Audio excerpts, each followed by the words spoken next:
everyone. Chugging along the peak-to-peak highway, just past St. Catharines, which is at Camp Malo, a very well-known stone chapel in front of the mountain. If you follow any of my social media, which is unlikely, you'll see some pictures of that. Anyway, got some time, absolutely zero traffic, so figured, I've always talked about reviewing cars, Triumphs. Well, may as well start with the GT6. I'm not going to bore you with details. Suffice it to say, the Spitfire was a spectacular success based off of the Herald chassis, and they decided to do a Spitfire GT. But the problem was, it was underpowered because of the extra weight, and there are a couple other little teething issues. So they were like, well, I don't know what we're going to do. I said, well, why don't we do the 1600 straight six? And they're like, well, we have that new car, the Vitesse, coming out, which is like a Herald with a straight six, but that's going to be a 2-liter. Let's put that in. It's the same block, just bore it out more. Okay, sure. And it transformed the car. The, how should I say it? The GT6, their advertising was, a shape born from Le Mans. Not totally true, because the Le Mans Spitfires actually got their, there we go. The Le Mans Spitfires actually got their shape by taking molds off of the GT6, or the Spitfire GT, or call it what you will. Anyway, aerodynamically, it's pretty good. And they found with the 2-liter 6, it had really good performance. But it still had the same kind of rear independent suspension that the early Spitfires did, which has a little bit of a history of being, as I take a picture, of being dicey at the limit, we'll say. And so what happens is, they're basically like, I should turn around. Well, I can come some other time. Tough part trying to review a car while you're seeing stunning scenery around literally every bend, even though I've been on this road a few times now. Anyway, so at the limit, you could end up kind of going backwards off the road if you weren't careful. Then the Mark II GT6, or the US, the GT6 Plus came out, and they did like a Rotoflex, rubber donut kind of coupling on the suspension. And that solved and transformed the handling. Basically the same, similar as like late 50s, early 60s Cooper Formula One cars. Transverse leaf spring just like they had, but then with the Rotoflex, it could kind of keep lower wishbone, and anyway, or trailing arm, I can't remember. I haven't worked on one in a while. Anyway, it transformed the handling, but it was expensive. So then for the Mark III, towards the end of production, which is what this is, they went to the same rear suspension as the Spitfire 1500. So transverse leaf spring, half shafts, and I've driven both on the track, the Rotoflex and the suspension version. I don't really see a difference. So there you have it. In terms of performance, in their day they were quite quick. These days, they're quick enough. 0 to 60, if you do some tuning, and I've got mine breathing a little better even at altitude, I'm probably in the 10-ish, a little over second range. Maybe 11, but it's silky smooth. I've got a 4-speed without overdrive. But like a great example is, I'm driving along here. The road is anywhere from 35 to 55, for the most part 35 to 40. And other than the section I'm on now, which is about to go back to 55, I don't need the downshift. Once I'm in fourth gear, and I'm going 30-ish, well, a little over 30, 35, I don't need the downshift whatsoever. I can just leave it in fourth gear all day long. And it's perfectly happy at that. Comfort-wise, I've got stiffer front springs, polyurethane bushings, and adjustable Spacks or gas adjustable shocks. Maybe they're Spacks. I don't remember. I rarely look at them or touch them. I've got them set for the road right now. The car is pretty comfortable. It's a good GT car overall. There's still, even with the windows up, there's still a good amount of wind noise, and it still is a little bit harsh, but that's also due to an 83.5-inch wheelbase. Steering, rack pinion, it's a little bit slower ratio than a Spitfire.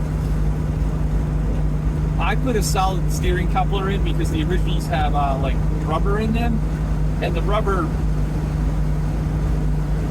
gets bad, you get some play.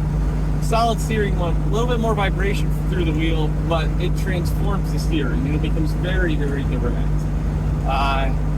And that's pretty much about it. The brakes are disc up front, drums in the rear. That's really, yeah, double wishbone suspension up front. And I think up here, this area, I'm hoping to pull off in. Yes, it is. And there I am testing the brakes. And look at that, they work great. Is this a good area to get some pictures of the stunning scenery? I think it might be if I kind of walk around a little bit. So anyway, thanks for listening to my review.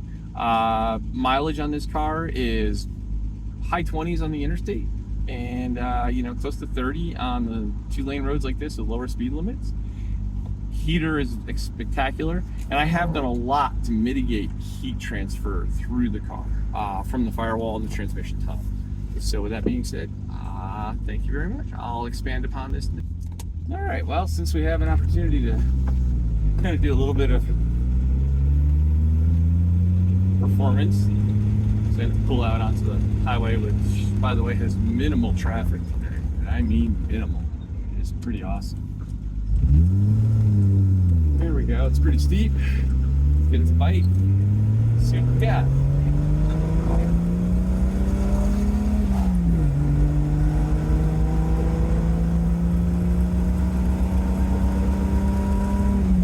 Mind you, I'm probably going up about a 6-7% grade. I'm at 50 miles an hour now, and I only go up to about 4,000 RPM because I just don't want to push it. And I'm also probably well over 8,000 feet. But again, comfortable, not stressed, and it gives me the confidence I need to kind of get out of the way of whatever or whoever, and I could go for hours. Well, I will be going for hours like this going home. So I've got I probably have like just under half a tank of gas right now, 15-30 seconds. I mean, the needle is just going under it. I've gone 194 miles as I speak. So yeah, like I said, it gets quite good gas mileage. On the interstate at 80 or above, the mileage starts dropping off. Obviously, you're pushing a lot through the air. And one other thing that really transforms this design, which is the same nose as the Spitfire in terms of overall, other than the hood bulge, is a chin spoiler. Now, the 1500 Spitfires came with that factory.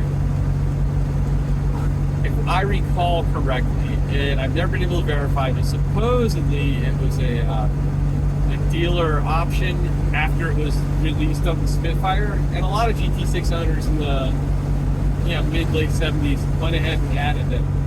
On a windy day with some crosswind, which today is, they actually transformed the car. Not only do they scoop more air onto the radiator, which is a good thing, especially on the GT6, because it is not the biggest radiator for what it's doing. But it also kind of mitigates the crosswind a little bit. Like you get a really hefty gust, it kind of mitigates some of the wander on the front end. So that'll be something, and that's probably one of the last things I'll do. I have some other things I still need to do and want to do on this car. But overall,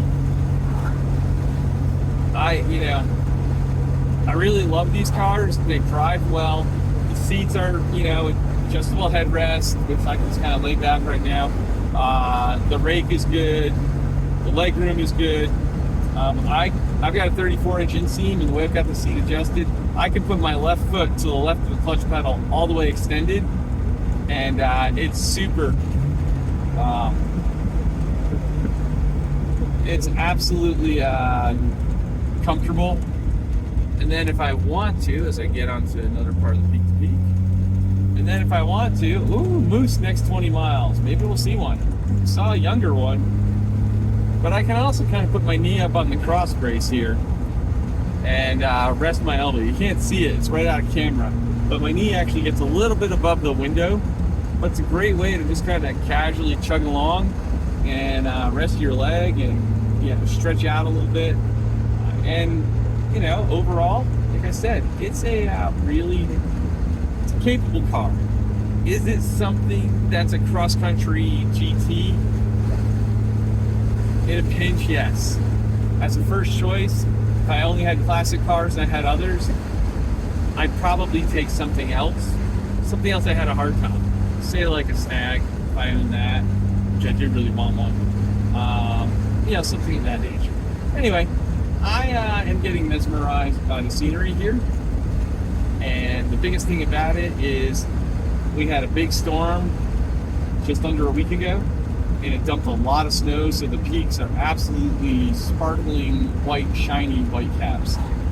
Or snow caps, I should say. White caps is a boating thing. I do know that much about boating. Anyway, thanks for hearing me ramble. I'm sure there'll be another one coming up soon.